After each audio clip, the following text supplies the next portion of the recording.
Well, one of the interviews that really stuck out in terms of trying to get more information about the suspect was one that Asal Rezaei did. We're hearing from the uncle of the suspect, who told us he was stunned when he heard the news. Yeah, he spoke just a short time ago with Asal, and she's live now in Highwood, which is near Highland Park, just outside the suspect's home. Asal?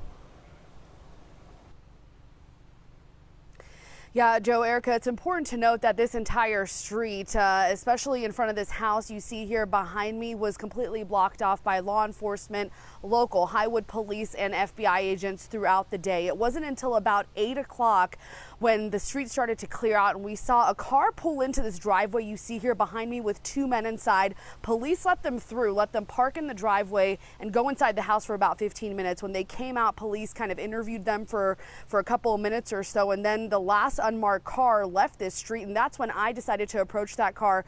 Turns out one of the men that was getting inside, the driver, is the uncle of the suspect that is now in custody. Take a listen to what he told me before he drove away. I'm heartbroken. I'm very heartbroken, and I can't even believe it right now. And I'm praying for all the families and for everybody that got injured and hurt. What information did you have leading up to this morning at the parade? Did you know that he had a weapon and that he was going to? I have no idea. I have no clue at all. Ever any indication? There's no indication at all. No. There's no indication that I've seen at all that would lead up to this at all. Yeah. So was he here last night and this morning? No. The last time I saw him was 5 o'clock yesterday. And that was the last time I saw him. I said hi and bye to him, and that was it. We didn't talk or nothing. What, did he sleep here last night?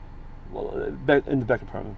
In the back apartment. He lives in a back apartment here. I understand. Your message to the victims, to the families. To everyone. I am so sorry. I'm from the bottom of my heart, and I'm very heartbroken. You heard the uncle there say there was no indication that his nephew would do anything like this. He was in complete shock, really, when we began to talk to him, and told us that he heard of his nephew's arrest through television reports. So hearing information as we were learning it, and important to note, this is a very small suburb just north of Highland Park. This is a very tucked away, very quiet neighborhood that we are in. The suspect's uncle rather did say that his nephew has been living here for the past 5 years in an apartment behind the house here, living very peacefully. Neighbors we've talked to here have said that they didn't see much of the suspect or any of his family members in the past few years. As we did try to collect more information from neighbors, really neighbors just kind of stunned about all the police presence and law enforcement here on this street today. But the most important information we got today was from that uncle of the suspect that we just heard from. Joe, Erica. Yes. Asal, that really gave us some perspective on what he says he did not know about his nephew, even though he was living right behind him. I know earlier, before nightfall came, before the capture, you saw a lot of activity there at the house. At that point, they had pushed you back pretty far. Everything from armored trucks coming in, FBI, police. If you could take us through how that all evolved. Before the uncle actually got there, the police were at the door, but it seemed that they were waiting. They were hesitating to go in. Yeah, Erica, that's right.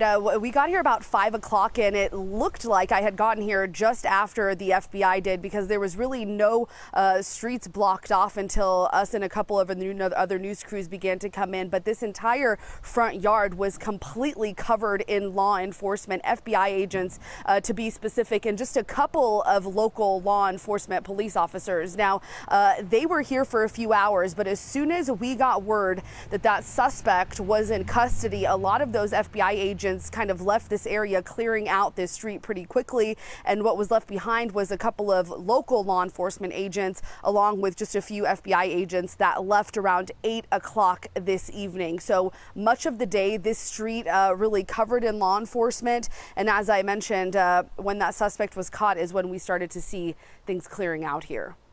Sal, did the uncle have any indication, I'm sorry if I missed it, that his nephew had a gun, had this rifle, and that there might have been any warning signs at all about his behavior?